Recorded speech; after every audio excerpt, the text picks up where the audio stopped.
I consider Congresswoman Ocasio-Cortez to be the leader of the Democratic Party. She's entitled to her opinion. I'm entitled to mine. As I've said about her before, I think she's the reason there are directions on a shampoo bottle. And our plan for dealing you didn't with her, plan that out. We got to hurry. Our plan for dealing with her is called Operation Let Her Speak. But I don't think Senator Schumer is the person in charge, because Senator Schumer is not the leader of the socialist wing of his party. Congresswoman Ocasio-Cortez is. She's running the show. It was no accident the other day the Congresswoman let it slip.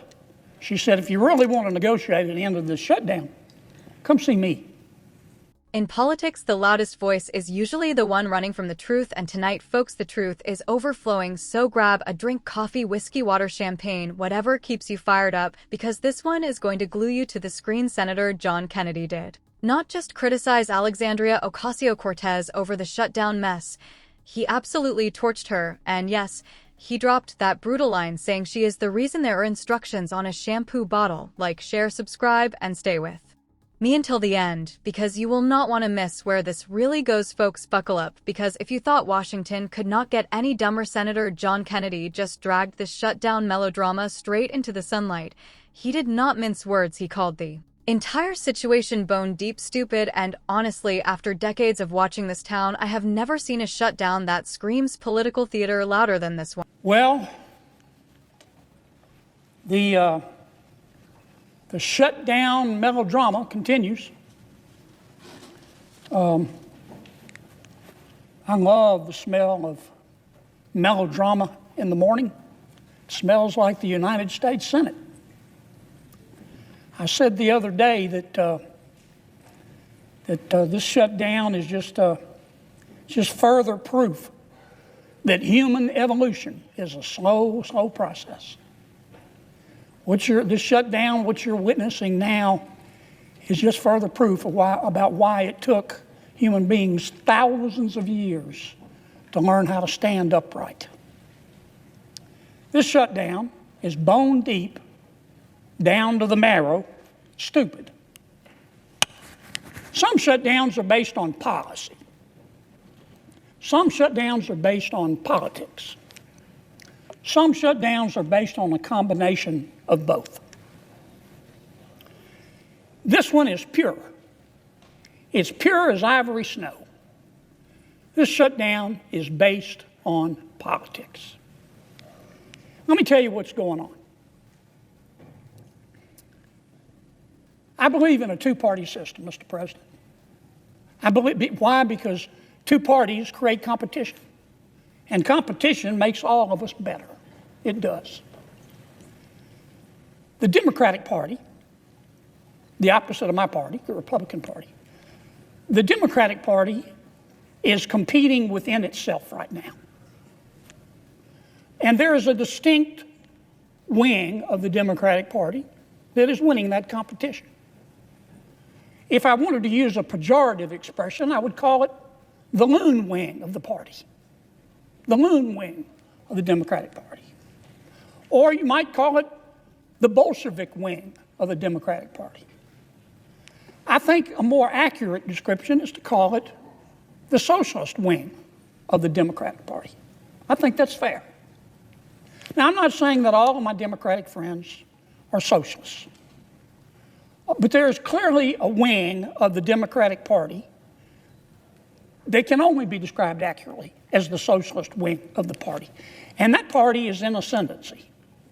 That party is in control. Now, my friend Senator Schumer is the leader of the Democrats in the United States Senate. And he, of course, has instructed his colleagues to vote to shut down government.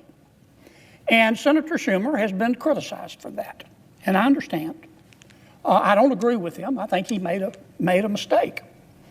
But I don't think Senator Schumer is the leader of this effort. I don't. I think Senator Schumer, like many of his colleagues, would like to be loved by everybody in the party, and he would like to be loved by the socialist wing of his party.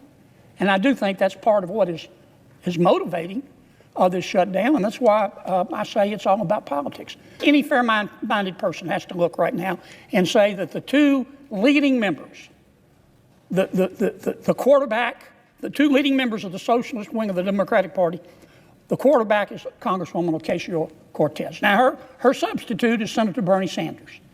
But I think it's the Congresswoman who's calling these shots. Now, Mr. President, I don't hate anybody. I've said that repeatedly, and I mean it. I like all of my colleagues. I look for grace wherever I can find it. When I say my prayers, I do, every single time.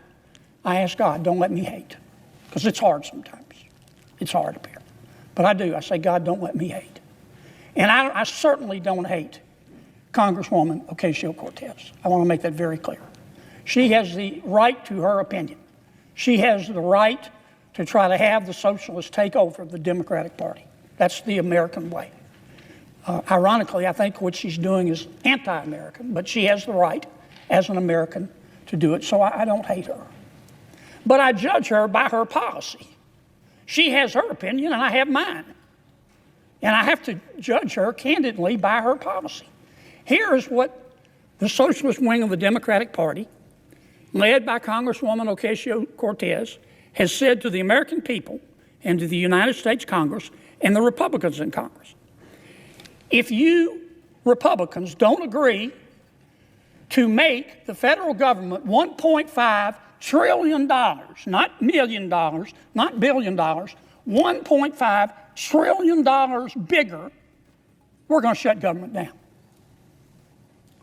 Well, of course we said no. I'm not going to vote for that. My mother didn't raise a fool. And as I've said before, if she did, it was one of my brothers. I'm never going to vote for that. Now, where do I come up with this figure, $1.5 trillion? Well, the first thing that the socialists and Congresswoman Ocasio-Cortez is asking us to do is to repeal the health care reforms in the One Big Beautiful Bill. We just passed them. We just passed them. Here it is, Subtitle B, Health in the One Big Beautiful Bill. Now, we didn't cut Medicaid in the One Big Beautiful Bill. In fact, under our bill, Medicaid is going to increase 2% a year over the next 10 years. Now, what we did by reforming Medicaid, which Congresswoman Ocasio-Cortez wants us to reverse, we cut out the waste and the fraud. For example, we found out that there are, no kidding, I'm not just making this up, we found out that there are 2.8 million people on Medicaid who are double dipping in America. They're either signing up for Medicaid in Louisiana and Mississippi, double dipping, or they're signing up for Medicaid in Louisiana and they're signing up for the Obamacare subsidies. That's called cheating. Our bill would put an end to that. And it would save about $140 billion on 10 years. The socialist wing of the Democratic Party and Congresswoman Ocasio-Cortez want us to reverse that.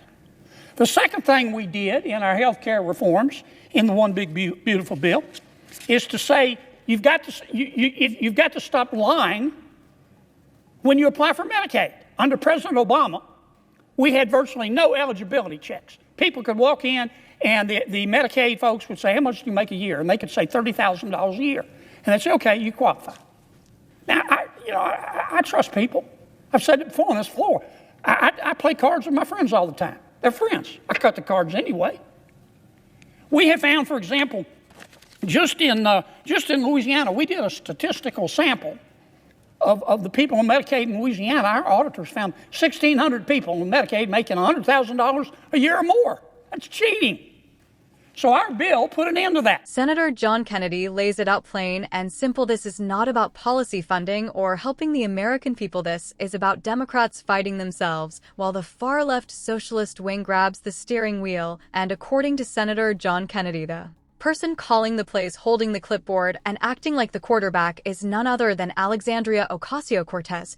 He says Chuck Schumer is not running anything. He is just trying to keep the socialist base calm, while Alexandria Ocasio-Cortez is out there bragging, if you want a deal, come see me. That is not leadership. That is a power trip wrapped in ideology. Then Senator John Kennedy starts listing the demands, reversing Medicaid reforms meant to stop fraud, ending eligibility checks. Scrapping work requirements for able-bodied adults, continuing expanded Obamacare subsidies for households making hundreds of thousands of dollars, and jamming the bill with more than $1 trillion in spending projects including foreign media funding and even dance classes for male prostitutes in Haiti. You cannot make this stuff up. And then Senator John Kennedy delivers the line that sent Democrats into meltdown. He said, Alexandria Ocasio-Cortez has single-handedly ended dumb blonde jokes and is the reason there are instructions on a shampoo bottle that was not just a jab, that was a political strike. The senator made it clear he does not hate her, but he absolutely destroyed her policies.